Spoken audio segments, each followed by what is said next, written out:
convencido que, primero, que el mandato ciudadano, que la licencia social del Caquetá se ha derogado. Eso quiere decir que ha sido de todos los medios y lugares de expresión, quizás estrato social, siendo campesinos, académicos, en fin, que esta región no es la adecuada para intervenirla de esa manera con procesos extractivistas que saquean los recursos naturales. Y estoy tan convencido de eso que hay estudios que nos expresan claramente las riquezas y el potencial en competitividad que tiene el recurso de agua, por ejemplo. También hemos expresado en algunos espacios en donde hemos podido hacerlo en el alto gobierno, que por ejemplo la sola licencia del bloque Nogal cubre más de 6 municipios y más de 230.000 hectáreas. Y si esas 230.000 hectáreas no le representan un solo peso a la nación, o sea que en términos económicos no le está generando sino daños y pasivos ambientales, además de todos los daños en el tejido social que son tan importantes y tan difíciles de recuperar también. Pero también hemos expresado que si en esa superficie, solo por colocar uno de los muchos ejemplos que pueden darse, se hicieran procesos de simulación en piscicultura asociado a procesos de cultivos asociados de abarco y de cacao, esos 230.000 hectáreas pueden estar generando más de 30 billones de pesos, y eso es mucho más que las regalías que todo el departamento de Caquetá pudiera generar en mucho tiempo. Pero lo mejor es que ese dinero circulante generaría unas tasas de interés de impuestos importantísimas, además del dinero circulante que generaría unas economías de escala local y por supuesto que eso sí estaría generando unos excedentes para lo que la gente siempre ha querido: su escuela, su puesto de salud, sus vías rurales y su dotación y equipamiento rural y urbano. O sea que solo por colocar un referente, si eso pasa en 230.000 hectáreas, ¿qué tal si las casi 10 millones de hectáreas que tiene el departamento de Caquetá se implementara bajo un modelo que no sea el que ha venido haciendo, el del extractivismo de la coca, el de la ganadería que quema, tumba, pone pastura y deja eso así para que después fácilmente llegue la petrolera a decir: es que aquí como no hay nada, entonces aquí puedo venir y sacar y extraer petróleo? No, creo que si nosotros podemos primero hacer un proceso de restitución, de recuperación y hacer unos procesos productivos sostenibles, realmente estaríamos cubriendo con la vocación de la región, pero lo mejor, estaremos generando empleo. Si nosotros solo, por dar otro ejemplo, diéramos de las 10 millones de hectáreas que vienen en el Caquetá, dejáramos un solo millón de hectáreas en reforestación, ese millón de hectáreas podría estar generando 5 millones de empleos. Solo el departamento de Caquetá escasamente tiene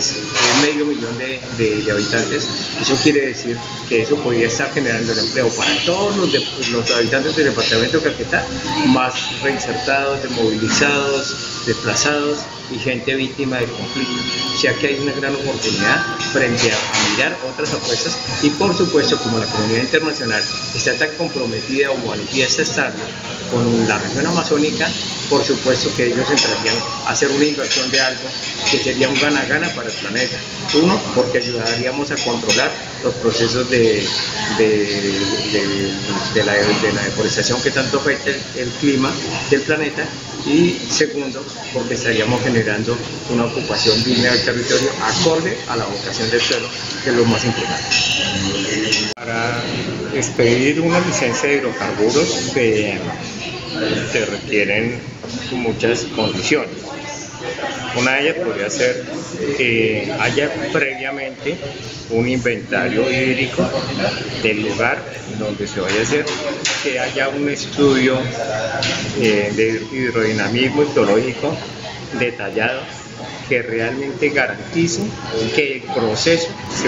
vaya a intervenir no vaya a afectar cuerpos de agua. y el otro es que haya un proceso de socialización y consulta previa, no solo con comunidades afro-indígenas, sino también con comunidades campesinas, pero de manera sensata y de manera responsable y no de manera engañosa como es lo que normalmente ocurre,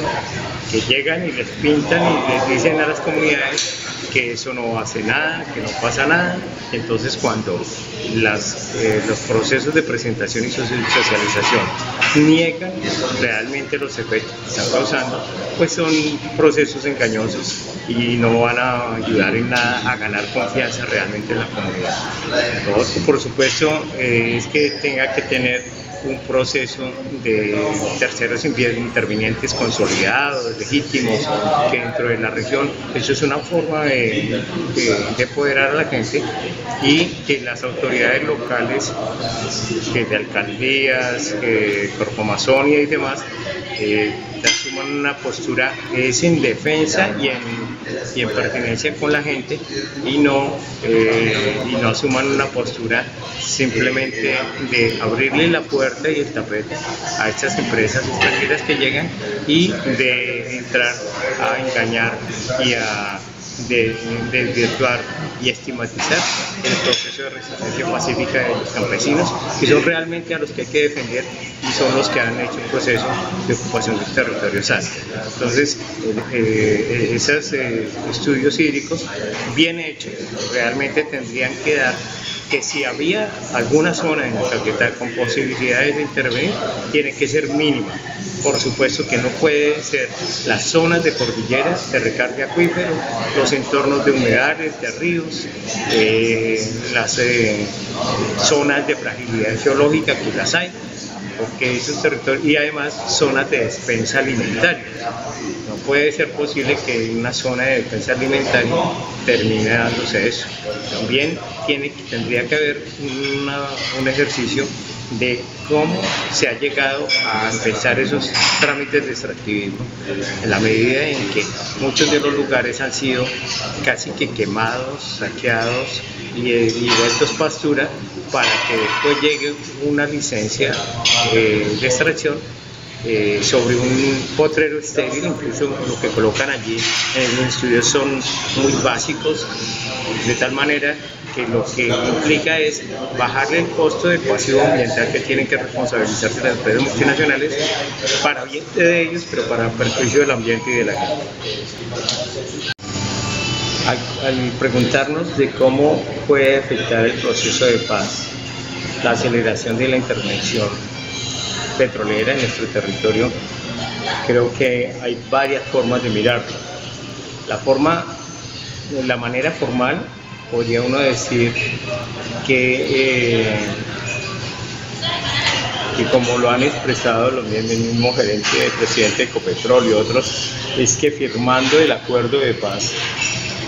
los territorios que antes estaban ocupados por grupos guerrilleros ahora van a ser fácilmente intervenibles. O sea, que para ellos el criterio es que los únicos responsables de que no se pudiesen intervenir cuencas hidrográficas tan importantes dentro del departamento del Caquetá era la presencia de la guerrilla. Pero lo que nosotros tenemos revisado son dos circunstancias. Una, que desafortunadamente los grupos armados, los regulares y los no regulares, más allá de las ideologías de paz o no, lo que se han movido son bajo unos intereses económicos, y bajo esos intereses económicos ellos solo tomaban posturas ambientales y de asocio con la gente para presionar a quienes estaban cuidando, a quienes querían intervenir por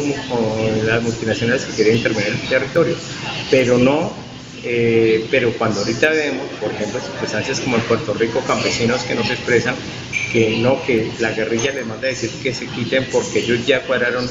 con las petroleras, o cuando escuchamos circunstancias y reportes de Valparaíso, campesinos que antes son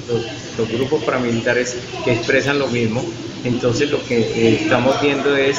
que una cosa es la percepción de la paz pero otra cosa es el negocio del poder económico que hay detrás de la extracción petrolera. Y sí, efectivamente puede ser relativamente fácil que ahora que en teoría el monopolio de las armas está en cabeza del Estado, que es lo correcto y lo que manda la Constitución, entonces termina siendo fácil hacer cumplir los contratos que firma el Estado, en este caso los contratos de concesión petrolera. Pero lo que no es correcto es que estos contratos se hayan firmado en la puerta de la Amazonia colombiana, en el banco de plasma más importante del planeta Tierra y en el garante del clima y de la reserva hídrica de todo, principalmente de la cuenca amazónica y de las cuencas de Magdalena y de las cuencas de la Orinoco, las dos cuencas más pobladas de toda Colombia. O sea que no es coherente que el gobierno nacional firme concesiones y asegure con el proceso de paz la intervención de las multinacionales ahí, negando la posibilidad incluso de la cantidad y disponibilidad de agua a toda Colombia, como lo vemos por la Comisión de Cuencas Hidrográficas. O sea que podría parecer que el proceso de paz o la negociación no puede estar incluso agravando mucho más la circunstancia de quienes defendemos el agua del territorio, ahí por supuesto nuestros líderes campesinos, pero lo que también nosotros estamos previendo es que a pesar de eso, el proceso de paz es importante para los defensores del agua, porque de esa manera se va a acabar en Caquetá la disculpa de que la gente puede terminar haciendo con los ecosistemas lo que quiera, o porque no puede entrar el Estado a hacer presencia, o porque la guerrilla, los grupos armados pueden seguir haciendo lo que quieran con esos ecosistemas. Creo que es el momento de defender los ecosistemas por parte de la gente, y hay unos líderes muy valiosos que están haciendo la tarea.